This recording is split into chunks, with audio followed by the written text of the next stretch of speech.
News first சக்தி TV பிரதான செய்திகளின் தலைப்புச் செய்திகள். முதலில் தலைப்புச் செய்திகள். 2 வேன்களுக்கிடையில் சிக்கி கந்தானையில் பாடசாலை மாணவன் பலி.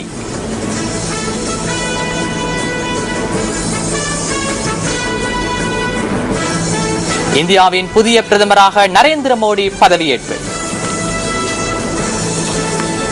சிறுச சூப்பர் ஸ்டார் நிகழ்ச்சியில் போட்டியாளர் ஒருவர் வெளியேற்றப்பட்டமையினால் சிலர் ஆர்ப்பாட்டத்தில்.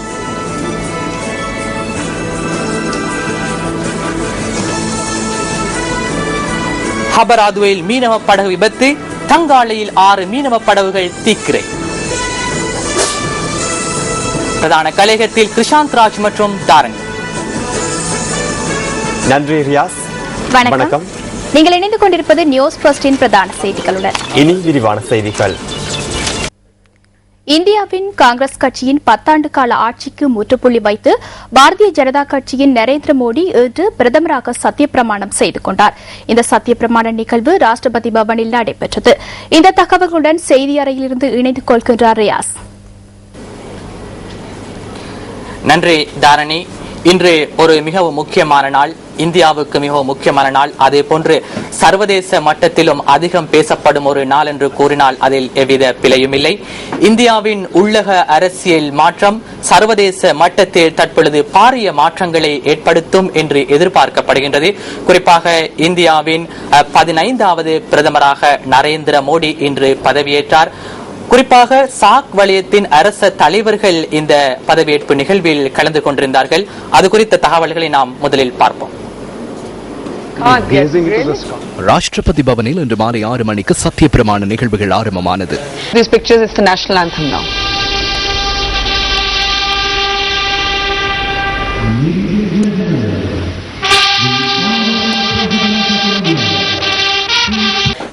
இந்திய ஜனாதிபதி பிரணாப் முகர்ஜியின் முன்னிலையில் இந்த சத்தியப்பிரமாண நிகழ்வுகள் இடம்பெற்றன.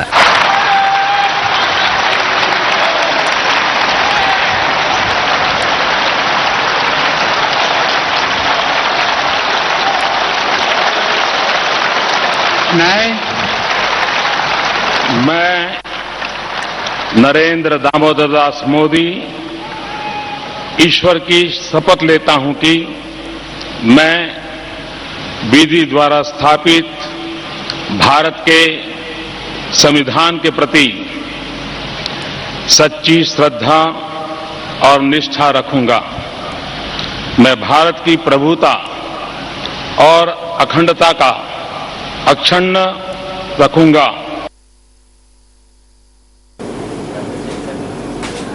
10 வருட காங்கிரஸ் ஆட்சிக்கு முற்றுப்புள்ளி வைத்து பாரதிய ஜனதா கட்சி இந்தியாவில் ஆட்சி பீடம் இருக்கின்றது. நரேந்திர மோடி தலைமையிலான அமைச்சரவையும் இன்று பதவி பிரமாணம் செய்து கொண்டது. குறிப்பாக 44 அமைச்சர்கள் நரேந்திர மோடி தலைமையிலான அரசாங்கத்தில் அடங்குகின்றமை குறிப்பிடத்தக்க விடயமாகும். பாரதிய ஜனதா கட்சியின் தலைவர் ராஜ்நாத் சிங் இந்தியாவின் உள்விவகார அமைச்சராக சத்திய பிரமாணம் செய்து கொண்டார். அதேபோன்று இந்தியாவின் முன்னாள் எதிர்க்கட்சி தலைவியாக செயற்பட்ட சுஷ்மா சுவராஜ் இந்தியாவின் வெளிவிவகார அமைச்சராக நியமிக்கப்பட்டிருக்கின்றார். உலகின் மிகப்பெரிய ஜனநாயக நாட்டின் மக்களின் உரிமைகளை பெற்றுக் கொடுப்பதற்காகவும் மக்களுக்கு அதிக சேவைகளை ஆற்றுவதற்காகவும் தாம் அமைச்சரவையின் உறுப்பினர்களின் எண்ணிக்கையை குறைத்ததாக நரேந்திர மோடி குறிப்பிட்டிருந்தமையும் நாங்கள் சுட்டிக்காட்டப்பட வேண்டிய விடயமாகும். இதேவேளை இந்தியாவின் புதிய பிரதமராக பதவியேற்கும் நிகழ்வில் நரேந்திர மோடி புதிய பிரதமராக பதவியேற்கும் நிகழ்வில் சாக் வலயத்தின் அரச தலைவர்கள் கலந்து கொண்டார்கள். ஜனாதிபதி மஹிந்த ராஜபக்சவும் இந்த நிகழ்வில் கலந்து கொண்டமை விசேட அம்சமாகும். அதேபோன்று இந்தியா பாகிஸ்தான் என்ற பிரச்சினைகள் பல்வேறு தரப்பில் பேசப்பட்ட நிலையில் பாகிஸ்தானுடைய பிரதமர் நவாஸ் ஷரீஃபும் இந்த பதவியேற்பு நிகழ்வில் கலந்து கொண்டிருந்த சிறப்பம்சமாகும்.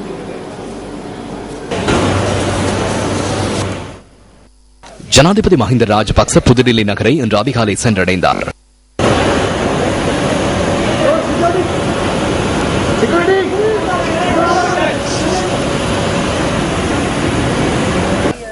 1947 ஆண்டு இந்தியா சுதந்திரம் பெற்றதன் பின்னர் பாகிஸ்தானைச் சேர்ந்த பிரதமர் ஒருவர் இந்திய பிரதமரின் சத்திய பிரமாண நிகழ்வில் பங்கேற்கும் முதலாவது சந்தர்ப்பம் இதுவாகும்.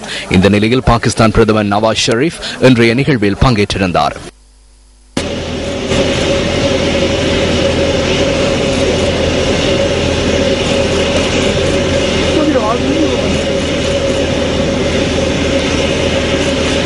ஆப்கானிஸ்தான் ஜனாதிபதி ஹமீத் கார்சாய், நேபாள பிரதமர் சுஷில் கொய்ராலா மற்றும் மாரிஷியஸ் பிரதமர் நவீன் ராம்குலாம் ஆகியோரும் இன்று முற்பகல் புதுடில்லி நகரை சென்றடைந்தனர்.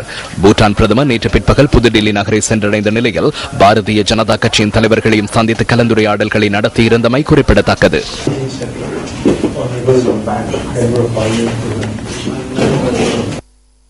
இந்திய பிரதமர் பதவியேற்றதன் பின்னர் சாக் வலயத்தில் எவ்வாறான அரசியல் மாற்றங்களை எதிர்பார்க்க முடியும்? உங்கள் கருத்துக்களை எமக்கு அனுப்பி வையுங்கள். www.newsfirst.lk எனும் எமது இணையதளத்தினூடாக உங்கள் கருத்துக்களை எமக்கு பதிவு செய்ய முடியும். குறிப்பாக இலங்கை விவகாரத்தில் இந்தியாவின் தலையீடுகள் எவ்வாறு அமையப் போகின்றது, இலங்கை பிரச்சனைகளுக்கு இந்தியா எவ்வாறு தலையிடப் போகின்றது, பல்வேறுபட்ட விடயங்களையும் உங்களுக்கு எமது இணையதளத்தினூடாக பதிவு செய்ய முடியும். www.newsfirst.lk எனும் எமது இணையதளத்தினூடாக உங்கள் கருத்துக்களை பதிவு செய்யுங்கள். ஆம், இந்தியாவின் புதிய பிரதமராக நரேந்திர மோடி இன்று பிற்பகல் 6:12 அளவில் உத்தியோகபூர்வமாக தனது சத்திய பிரமாண நிகழ்வில் கலந்து கொண்டார். அதற்கு முன்னர் நரேந்திர மோடியை பொறுத்தமட்டில் பல்வேறுபட்ட விடயங்களில் அதிக அக்கறை செலுத்தக்கூடிய ஒருவர். இன்று காலை முதல் அவர் பல்வேறு நிகழ்வுகளில் கலந்து கொண்டார். அதே போன்று நரேந்திர மோடி தன்னுடைய அன்றாட செயற்பாடுகளை, தான் அரசியலில் எவ்வாறான நடவடிக்கைகளை எடுக்க போகின்றோம், தனது அரசியல் பிரவேசம் எவ்வாறு அமைய போகின்றது, இது குறித்து தன்னுடைய ட்விட்டர் இணையதளமூடாக பதிவு செய்கின்றமையும் குறிப்பிடத்தக்க விடயமாகும். இதன் அடிப்படையில் இன்று காலை முதல் அவர் சத்திய பிரமாண நிகழ்வில் கலந்து கொள்ளும் வரை எவ்வாறான நடவடிக்கைகளில், எவ்வாறான செயற்பாடுகளில் ஈடுபட்டார் என்பதனை தனது ட்விட்டர் இணையதளம் ஊடாக பதிவு செய்திருக்கின்றார்கள். அது குறித்த தகவல்களை நாங்கள் தற்பொழுது பார்ப்போம். மகாத்மா காந்தியை நினைவு கூர்ந்து இன்றைய நாளின் பணிகளை நரேந்திர மோடி ஆரம்பித்தார். இந்த நிகழ்வில் பாரதிய ஜனதா கட்சியின் சிரேஷ்ட உறுப்பினர்களும் கலந்து கொண்டனர்.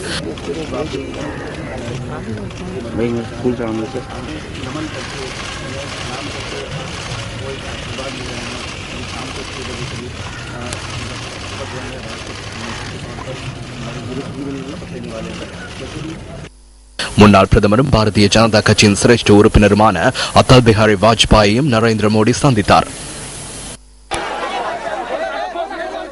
கோராகாமில் இன்று இடம்பெற்ற ரயில் விபத்தில் உயிரிழந்தவர்களின் உறவினர்களுக்கு தனது அனுதாபத்தை தெரிவித்துள்ள நரேந்திர மோடி, விபத்தில் காயமடைந்தவர்களுக்கு தேவையான வசதிகளை ஏற்படுத்திக் கொடுக்குமாறும் அமைச்சரவை செயலாளருக்கு பணிப்புரை விடுத்துள்ளார். நரேந்திர மோடி தனது அரசாங்கத்தின் புதிய அமைச்சர்களை குஜராத்தில் அமைந்துள்ள தனது உத்தியோகபூர்வ இல்லத்துக்கு இன்று காலை விருந்து பசாரத்திற்கு அழைத்தார்.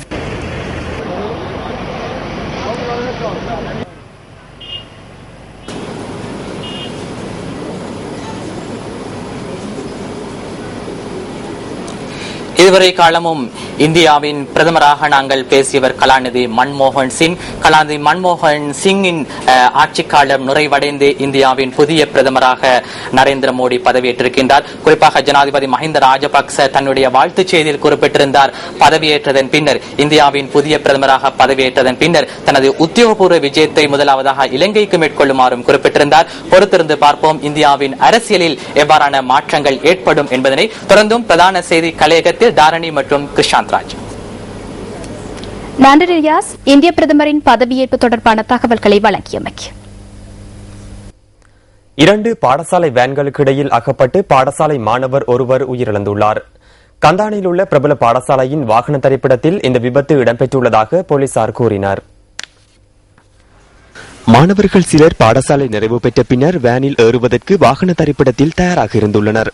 இந்த சந்தர்ப்பத்தில் வாகன திரைப்படத்தில் இருந்து வந்த மற்றொரு வேன் ஒன்று குறித்த பாடசாலை வேனுடன் மோதியுள்ளது.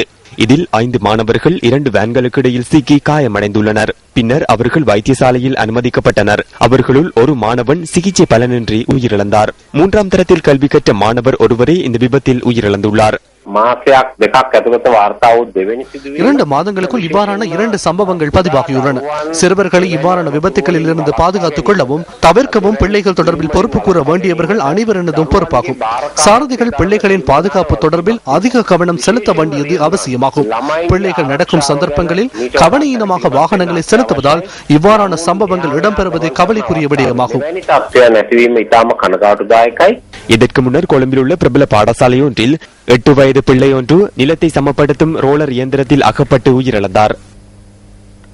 மீனவ படகொன்று ஹபராத்வ கடற்பரப்பில் விபத்திற்குள்ளாகியுள்ளது. இந்த மீன்பிடி படகு இன்று முற்பகல் விபத்திற்குள்ளாகியுள்ளதாக எமது பிராந்திய செய்தியாளர் தெரிவித்தார். டினித் புத்தா என்ற மீனவ படகு காலி டெவட மீன்பிடி துறைமுகத்தில் இருந்து இன்று அதிகாலை 4 மணியளவில் கடலுக்கு சென்றுள்ளது. குறித்த படகில் 9 மீனவர்கள் இருந்துள்ளனர். இன்று அதிகாலை 6 மணியளவில் விபத்து தொடர்பில் மீனவர் ஒருவர் போலீஸ் அவசர பிரிவிற்கு அறிவித்துள்ளதாக போலீசார் தெரிவித்தனர்.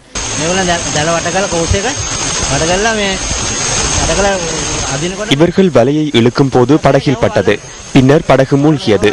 அதிலிருந்தவர்கள் படகில் தொங்கிக் கொண்டிருந்தனர்.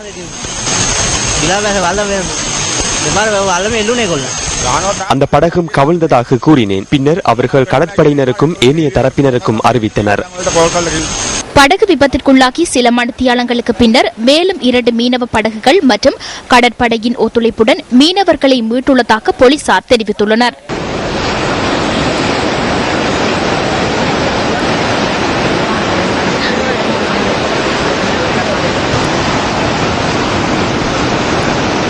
எமக்கு தொலைபேசி அழைப்பு வந்தது. படகு விபத்துக்குள்ளானதாக அறிவிக்கப்பட்டது. அதன் பின்னர் கடற்படையினருக்கு படகை இழுத்து வருமாறு கூறினோம். அவர்களும் இழுத்து வந்து இடையில் கஷ்டம் என்றனர். பின்னர் சிறு படகுகளை கொண்டு இழுத்து வந்தோம். விபத்திற்குள்ளான மீனவர்கள் இன்று பிற்பகல் 12:30 மணியளவில் பாதுகாப்பாக கரைக்கு கொண்டு வரப்பட்டுள்ளனர்.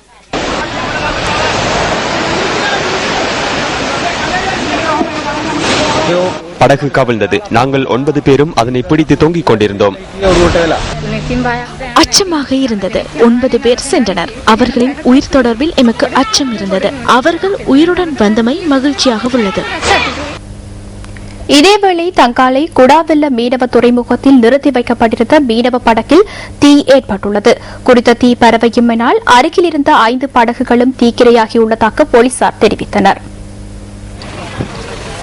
குடாவெல்ல மீனவ துறைமுகத்தில் நிறுத்தி வைக்கப்பட்டிருந்த மீனவ படகில் இன்று பிற்பகல் 2 மணியளவில் தீ ஏற்பட்டுள்ளது. தீயை அணைப்பதற்காக மீனவர்கள் படகினை துறைமுகத்திலிருந்து வெளியில் எடுக்க முற்பட்ட போது தீ பரவியுள்ளது. பிரதேசவாசிகள் மற்றும் கடற்படையினர் தீயை கட்டுப்பாட்டிற்குள் கொண்டு வந்ததாக போலீசார் தெரிவித்தனர். குறித்த தீயினால் 3 மீனவ படகுகள் முழுமையாக சேதமடைந்துள்ளதுடன் மற்ற 3 படகுகளுக்கும் சிறு அளவில் சேதம் ஏற்பட்டுள்ளது. சம்பவத்தில் காயங்களோ அல்லது உயிர் சேதங்களோ ஏற்படவில்லை என போலீசார் தெரிவித்தனர். தீயிற்கான காரணம் இதுவரையில் கண்டறியப்படாத நிலையில் தங்கல போலீசார் மேலதிக விசாரணைகளை முன்னெடுத்துள்ளனர். மட்டக்களப்பு மாவட்ட அபிவிருத்தி குழு கூட்டம் இன்று நடைபெற்றது. இந்த கூட்டத்தில் மாவட்டத்தின் பல அபிவிருத்தி நிலவரங்கள் தொடர்பில் கலந்துரையாடப்பட்டது. முதலாக நடைபெற்ற இந்த கூட்டம் மாவட்ட செயலகத்தில் இடம்பெறாமல் கொக்கட்டிச்சோலை கருணா அம்மான் கலாசார மண்டபத்தில் நடத்தப்பட்டமைக்கு தமிழ் தேசிய கூட்டமைப்பினர் எதிர்ப்பை வெளியிட்டனர். மாவட்ட அபிவிருத்தி குழு தலைவரும் பிரதி அமைச்சருமான எம்எல்ஏஎம் ஹிஸ்புல்லா தலைமையில் நடைபெற்ற இந்த கூட்டத்தில் பிரதி அமைச்சர் விநாயகமூர்த்தி முரளிதரன், ஜனாதிபதியின் ஆலோசகர் சிவனேசதுரை சந்திரகாந்தன் உட்பட மாகாண சபை, உள்ளூராட்சி மன்ற உறுப்பினர்கள், அரசு திணைக்கள அதிகாரிகள், படை அதிகாரிகள், பிரதேச செயலாளர்கள் உள்ளிட்ட பலர் கலந்து கொண்டனர். மாவட்டத்தில் முன்னிலையில் உள்ள சகல பிரச்சினைகளும் மாவட்டத்திற்கு வழங்கப்படுகின்ற நிதி மூலங்களின் ஊடாக நடைமுறைப்படுத்தப்பட்ட திட்டங்கள் சம்பந்தமான நடைமுறைகள் குறித்தும் கலந்துரையாட. இதேவேளை யானைகளால் மக்களுக்கு ஏற்படும் அசௌகரியங்களை தடுக்க நடவடிக்கை எடுக்குமாறு கோரி ஆர்ப்பாட்டம் ஒன்று கொக்கட்டிச்சோலையில் நடைபெற்றது. தமிழ் தேசிய கூட்டமைப்பின் கிழக்கு மாகாண உறுப்பினர் இரா துரைரத்னம் தலைமையில் நடைபெற்ற ஆர்ப்பாட்ட பேரணியில் வவுனதீவு மற்றும் பட்டிப்பளை பிரதேசங்களைச் சேர்ந்த பெரும் எண்ணிக்கையிலானோர் கலந்து கொண்டனர். பேரணியாக சென்ற ஆர்ப்பாட்டக்காரர்கள் மாவட்ட அபிவிருத்தி குழு கூட்டம் நடைபெற்ற மண்டபத்திற்கு முன்னால் மறியல் போராட்டத்தில் ஈடுபட்டனர். பின்னர் பிரதி அமைச்சர் மற்றும் மாவட்ட அரசாங்க அதிபர் ஆகியோரிடம் மகஜர் ஒன்றையும் இதன்போது கையளித்தனர். யானைகள் மக்களின் வீடுகளை அளிக்கின்றமை மற்றும் பயிர்களை அளிக்கின்றமை தொடர்பாக கவனஈர்ப்பு போராட்டம் இடம்பெற்றதாக நியூஸ் ஃபர்ஸ்டுக்கு தெரிவித்த மாவட்ட அரசாங்க அதிபர் இந்த விடயம் தொடர்பில் நிரந்தரமான தீர்வொன்று ஏற்படுத்துவதற்கு அங்கு முடிவெடுக்கப்பட்டதாகவும் மேலும் குறிப்பிட்டார். யாழ் மாவட்ட ஒருங்கிணைப்பு குழு கூட்டம் இன்று நடைபெற்றது. வடமாகாண முதலமைச்சர் சி.வி. விக்னேஸ்வரன் மற்றும் பாரம்பரிய சிறு கைத்தொழில் அமைச்சர் டக்ளஸ் தேவானந்தா ஆகியோரின் இணை தலைமையில் இந்த கூட்டம் நடைபெற்றது. இந்த கூட்டத்தில் யாழ் மாவட்டத்தை பிரதிநிதித்துவப்படுத்தி பாராளுமன்ற உறுப்பினர்கள், மாகாண சபை உறுப்பினர்கள், பிரதேச சபை பிரதிநிதிகள் என பலரும் கலந்து கொண்டிருந்தனர். யாழ் மாவட்டத்தின் விவசாயம், மீன்பிடி, சுகாதாரம், கல்வி, நீர் விநியோகம் உள்ளிட்ட பல்வேறு விடயங்கள் இந்த கூட்டத்தின் போது கலந்துரையாடப்பட்டதாக எமது செய்தியாளர் தெரிவித்தார்.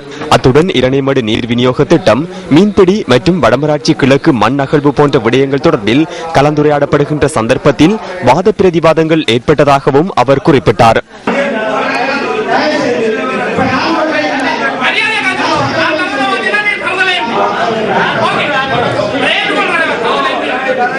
இந்த நிலையில் தமிழ் தேசிய கூட்டமைப்பினருக்கும் ஈழ மக்கள் ஜனநாயக கட்சியினருக்கும் இடையில் வாத பிரதிவாதங்கள் இடம்பெற்றன.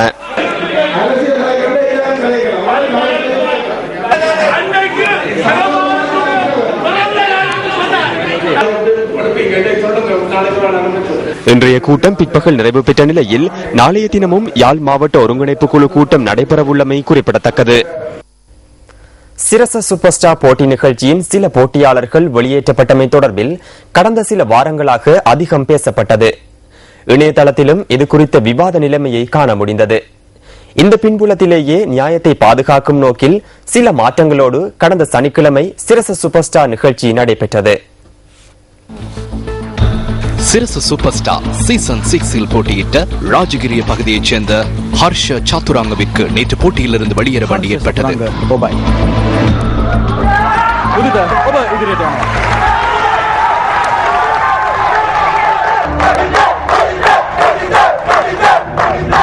ஹர்ஷ சாத்துரங்க போட்டியிலிருந்து வெளியேறிய ஒரு சில நிமிடங்களின் பின்னர் ராஜகிரிய பகுதியைச் சேர்ந்த சிலர் வரையறுக்கப்பட்ட கேபிட்டல் மகாராஜா நிறுவனத்தின் தலைமை அலுவலகத்திற்கு முன்பாக ஒன்று கூடி ஆர்ப்பாட்டத்தில் ஈடுபட்டனர். நேற்றிரவு இவ்வாறு செயற்பட்ட இவர்கள் ஹர்ஷ சாத்துராங்கவிற்கு மீண்டும் போட்டியில் பங்கேற்க சந்தர்ப்பம் வழங்குமாறு கோரினர்.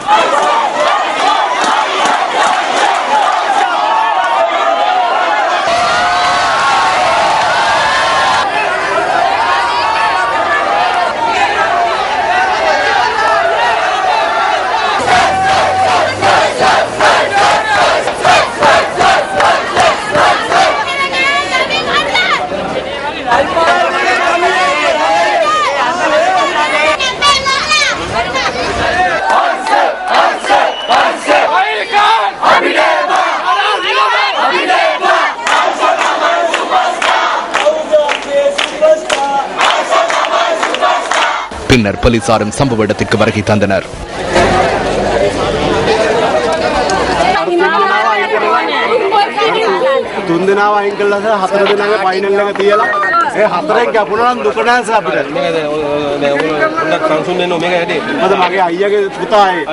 இந்த விடயம் தொடர்பில் கலந்துரையாட இன்று காலை 10 மணி அளவில் தமது பிரதிநிதிகள் சிலரை அனுப்பி வைக்குமாறு போலீசார் அவர்களிடம் கூறினர்.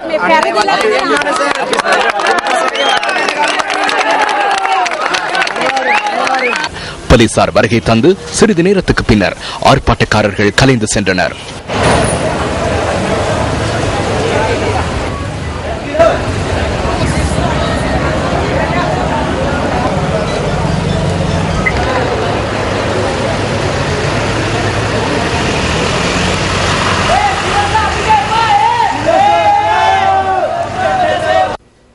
நேற்றிரவு அவர்கள் விடுத்த வேண்டுகோளுக்கு அமைய இன்று காலை 10:30 மணியளவில் அவர்களின் உறுப்பினர்கள் சிலர் MTV MBC தலைமை அலுவலகத்திற்கு வந்து நிறுவனத்தின் முகாமைத்துவத்துடன் கலந்துரையாடினர்.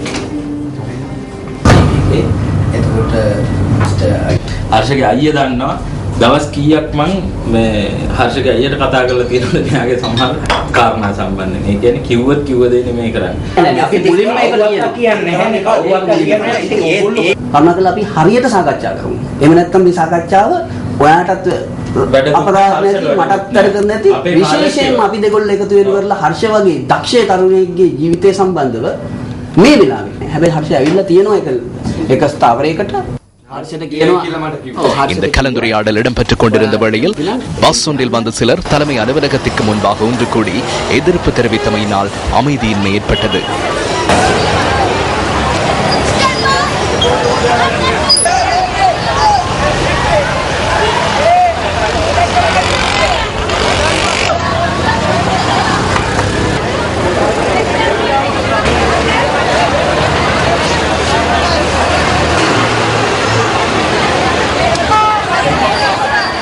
இதன் காரணமாக இந்த கலந்துரையாடல் தற்காலிகமாக நிறுத்தப்பட்டதுடன் கலந்துரையாடலை தொடர வேண்டுமானால் தலைமை அலுவலகத்திற்கு முன்பாக ஒன்று கூடியுள்ளவர்களை அங்கிருந்து வெளியேற்ற வேண்டும் என MTV MBC நிறுவனத்தின் முகாமைத்துவ பிரதிநிதிகள் கேட்டுக்கொண்டனர். போலீசாரும் அவ்விடத்திற்கு விரைந்து நிலைமையை கட்டுப்பாட்டுக்குள் கொண்டு வந்த அதேவேளை கலந்துரையாடலில் ஈடுபட்டிருந்தவர்களும் அவ்விடத்திற்கு சென்று எதிர்ப்பு தெரிவித்தவர்களை அவ்விடத்திலிருந்து வெளியேற்றினர்.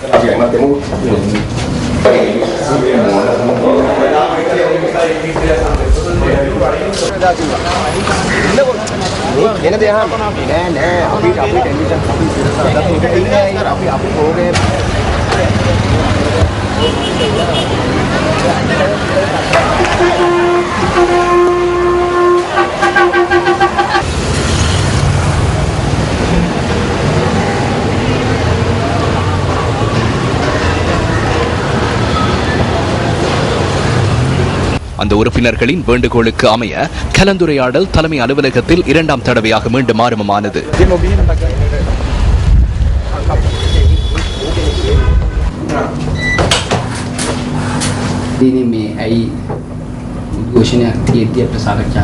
මෙයාට සිරස හම්බුණා. සිරසෙන් මෙයාව ඉදිරියටම ගෙනාවා. හතරවෙනියටම ගෙනාවා. අද එයා හොඳ තැනක ඉන්නවා. අවංකව නෑ කියන්නේ. இந்த கலந்துரையாடலின் பின்னர் அவர்களில் ஒருவர் நியூஸ் ஃபர்ஸ்டுக்கு கருத்து வெளியிட்டார். හර්ෂ මේ හතරවෙනියට ඇවිල්ලා හතර දෙනා අතරට ඇවිල්ලා இறுதி 4 போட்டியாளர்களில் ஹர்ஷவும் உள்ளடங்கினார். பின்னர் மேலும் 3 இணைத்துக் கொள்ளப்பட்டதாக கூறி ஹர்ஷவை வெளியேற்றினர். இதனை நாம் ஒரு பாரிய அநீதியாகவே கண்டோம். எனினும் நாம் அதிகாரிகளோடு இது தொடர்பில் கலந்துரையாடினோம். உண்மையில் சிரச ஊடக வலையமைப்பின் காரணமாகவே ஹர்ஷ அறிமுகமாகியுள்ளார். அவருக்கு நீண்ட பயணம் உள்ளது. அந்த உறுதிமொழியை எமக்கு வழங்கினார். ஹர்ஷவை கைவிடுவதில்லை என்றும் சிறந்த பயணம் ஒன்றுக்கு வழியமைத்துக் கொடுப்பதாகவும் அவர்கள் கூறினர். எனவே நாம் அதனை ஏற்றுக்கொண்டு கலந்துரையாடலை நிறைவு செய்தோம். හර්ෂගේ ජීවිතේට මේ හොඳ ගමනක් යන්න යාට මඟ පාදලා දෙනවා කියලා ඉතින් අපි ඒක පිළි අරගෙන දැන් සාකච්ඡාව අවසන් කළා. உயர் போலீஸ் அதிகாரிகள் சிலரும் பிரதான அலுவலகத்திற்கு வருகை தந்திருந்ததுடன் கலந்துரையாடலின் பின்னர் அந்த பிரதிநிதிகளும் அங்கிருந்து சென்றனர்.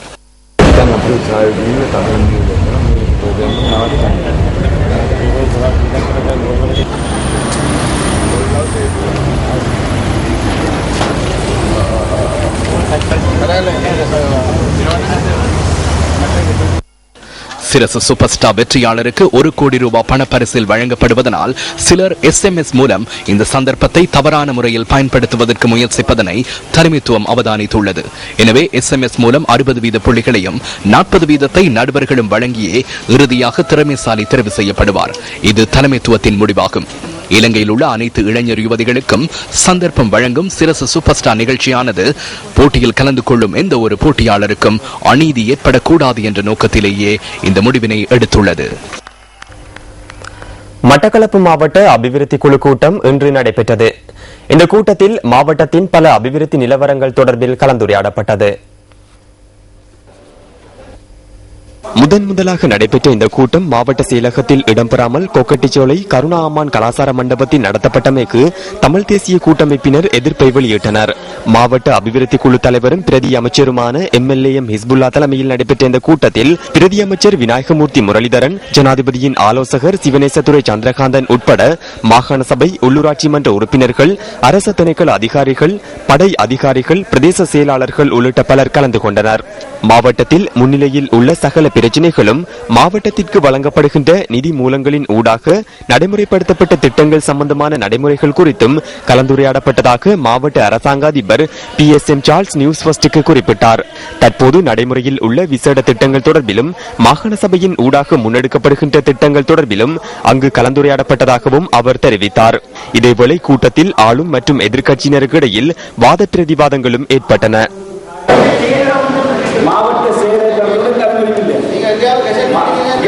மாவட்ட அபிவிருத்தி குழு கூட்டத்தை மாவட்ட செயலர் நடத்தணும்னோ பிரதேச அபிவிருத்தி குழு கூட்டத்தை பிரதேச செயலர் நடத்துறது கிடையாது. அமைச்சர் சொன்னார் மாவட்ட ஒருங்கிணைப்பு குழு தலைவர் நினைச்சா கூட்டத்தை இங்கே நடத்துறாங்க. ஜனாதிபதி நினைச்சா பார்லிமெண்ட்டை கொண்டு மட்டக்களப்பில் வைக்கலாமா? தமிழ் தேசிய கூட்டமைப்பின் மட்டக்களப்பு மாவட்ட பாராளுமன்ற உறுப்பினர்களான பொன் செல்வராசா, ப அரியநேத்திரன், சி யோகேஸ்வரன் ஆகியோர் அபிவிருத்தி குழு கூட்டத்தை மட்டக்களப்பு மாவட்ட செயலகத்தில் நடத்தாமைக்கு தமது எதிர்ப்பை வெளியிட்டனர்.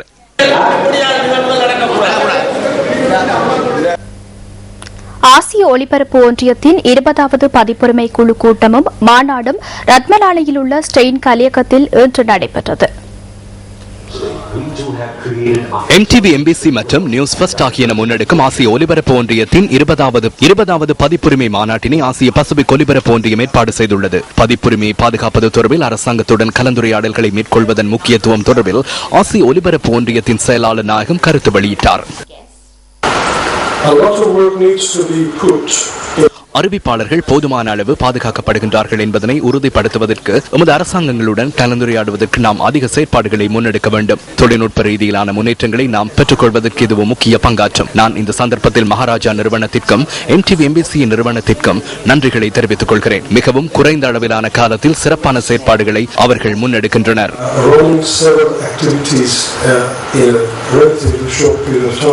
You are talking about struggling to protect your rights and manage your rights in the digital environment. There's a bound. உங்களது உரிமைகள் தொடர்பில் அதிகம் கதைக்கின்றீர்கள். டிஜிட்டல் சூழலில் உங்களது உரிமைகளை பாதுகாப்பதற்கும் நிர்வகிப்பதற்கும் சிரமப்படுகின்றீர்கள். ஒலிபரப்பு நிறுவனங்களுக்கு பொறுப்புகள் உள்ளன. விசேடமாக அபிவிருத்தி அடைந்து வரும் நாடுகளில் அறிவுசார் உரிமைகளை பாதுகாப்பதற்கான பொறுப்பு உள்ளது.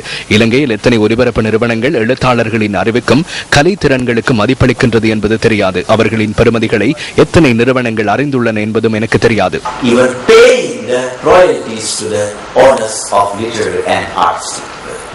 When it comes to copyrights, the Capital Maharaja organization wears many hats.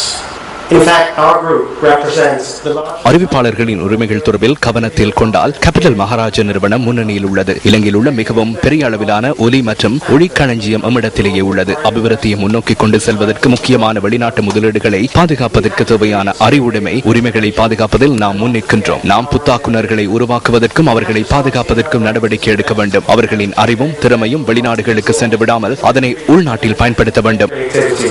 It is right we must protect.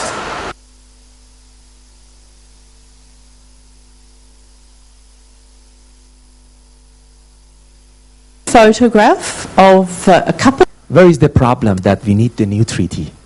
It is very, very important to note. Mullaitivu சாலை பிரதேசத்தின் கிழக்கு கடற்பரப்பிலிருந்து கண்டெடுக்கப்பட்ட ஹெலிகாப்டரின் பாகங்கள் மேலதிக விசாரணைகளுக்காக இலங்கை விமானப்படையிடம் ஒப்படைக்கப்பட்டுள்ளது. இந்த பாகங்கள் காங்கேசன்துறை துறைமுகத்திற்கு கொண்டு செல்லப்பட்டதாக கடற்படையின் ஊடக பேச்சாளர் கொமாண்டர் கோசல வர்ணகுல சூரிய தெரிவித்தார். கடந்த 24ஆம் தேதி ஹெலிகாப்டர் ஒன்றின் பாகங்கள் கடற்படை சுழியோடிகளினால் கண்டெடுக்கப்பட்டன. சாலை பிரதேசத்தின் கிழக்கு பகுதியிலிருந்து ஒரு கடல் மைல் தொலைவில் உள்ள கடற்பரப்பிலிருந்து இந்த பாகங்கள் கண்டெடுக்கப்பட்டதாக தெரிவிக்கப்படுகிறது. இலங்கை கடற்படையின் வடக்கு கடற்படையினரின் சுழியோடிகள் குழுவினரால் நேற்றிரவு ரண கஜ கப்பலுடன் ஹெலிகாப்டர் ஒன்றின் பாகங்கள் சில கண்டுபிடிக்கப்பட்டன. சாலை பிரதேசத்தின் கிழக்கு கடற்பரப்பில் கண்டுபிடிக்கப்பட்ட இந்த பாகங்கள் தற்போது காங்கேசன்துறை துறைமுகத்திற்கு கொண்டு செல்லப்பட்டுள்ளன. இது தொடர்பான அடுத்த கட்ட விசாரணைகளை முன்னெடுக்க எண்ணியுள்ளோம்.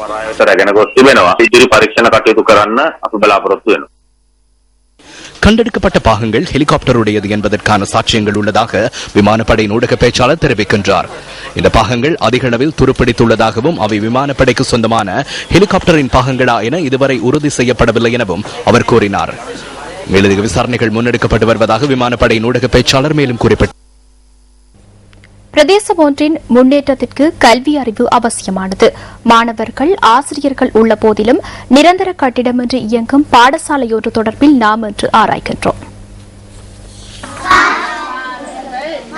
மாத்தளை மாவட்டத்தின் பூஜாபிட்டிய பிரதேச சபைக்குட்பட்ட அங்குமுற பிரதேசத்தில் சுமார் 340 குடும்பங்கள் வாழ்ந்து வருகின்றன.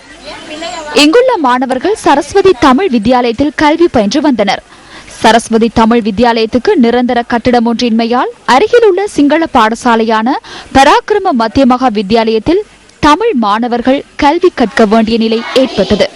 பல வருடங்களுக்கு முன்னர் குறித்த சிங்கள பாடசாலையில் பகல் 12 மணி தொடக்கம் பிற்பகல் 4 மணி வரை தமிழ் மாணவர்களுக்கான கற்றல் நடவடிக்கைகள் இடம்பெற்றதாக தெரிவிக்கப்படுகின்றது.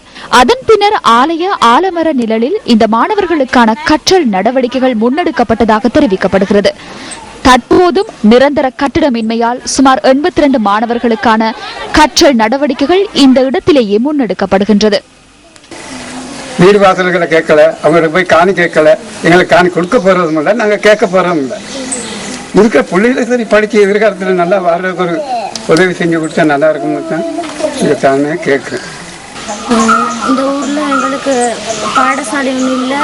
அதனால எங்கள் தம்பி தங்கச்சிகளும் இங்கேருந்து மிச்சத்தூர் நடந்து ஸ்கூல் போகணும். அதனால எங்களை ஒரு பாடசாலை அமைச்சா நல்லா. இங்கு தற்போது 2 ஆசிரியர்களால் கற்பித்தல் நடவடிக்கைகள் முன்னெடுக்கப்பட்டு வருவதுடன் இவர்களுக்கு எந்தவித ஊதியங்களும் வழங்கப்படுவதில்லை எனவும் ஆசிரியர்கள் தெரிவிக்கின்றனர். இந்த பிரதேசத்திலிருந்து சுமார் 15 கிலோமீட்டர் தொலைவிலேயே மற்றொரு தமிழ் மொழி மூல பாடசாலை அமைய பெற்றுள்ளதாக பிரதேசவாசிகள் குறிப்பிடுகின்றனர். வறுமை கோட்டின் கீழ் வாழும் தம்மால் தமது பிள்ளைகளை தூர பிரதேச பாடசாலைகளில் சேர்க்க முடியாதுள்ளதாக பெற்றோர் தெரிவிக்கின்றனர்.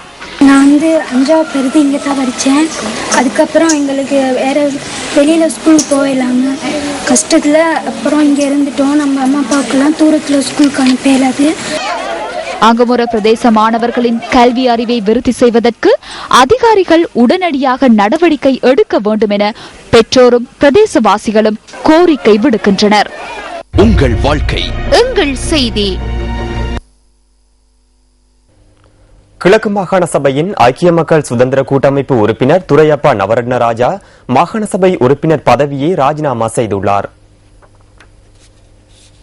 மாகாண சபை உறுப்பினர் பதவியை ராஜினாமா செய்வது தொடர்பிலான கடிதத்தை துரையப்பா நவரட்னராஜா கடந்த 21ஆம் தேதி தம்மிடம் கையளித்ததாக கிழக்கு மாகாண சபையின் செயலாளர் MCM ஷரீப் குறிப்பிட்டார். கடந்த மாகாண சபை தேர்தலில் திருகோணமலை மாவட்டத்தில் போட்டியிட்டு தோல்வியடைந்த துரையப்பா நவரட்னராஜாவுக்கு போனஸ் சாசனம் வழங்கப்பட்டிருந்தமை குறிப்பிடத்தக்கதாகும். கடந்த மாகாண சபையில் இவர் மீன்பிடி, விவசாயம் மற்றும் கைத்தொழில் அமைச்சராக பதவி வகித்திருந்தார். இந்த நிலையில் இவரது ராஜினாமா அறிவித்தலை தேர்தல்கள் ஆணையாளரின் கவனத்துக்கு கொண்டு வந்துள்ளதாக கிழக்கு மாகாண சபையின் செயலாளர் தெரிவித்துள்ளார். இதற்கமைய இவரது வெற்றிடத்திற்கு புதிதாக நியமிக்கப்படுபவர் தொடர்பான தீர்மானத்தை தேர்தல்கள் ஆணையாளர் மேற்கொள்வார் எனவும் அவர் சுட்டிக்காட்டியுள்ளார்.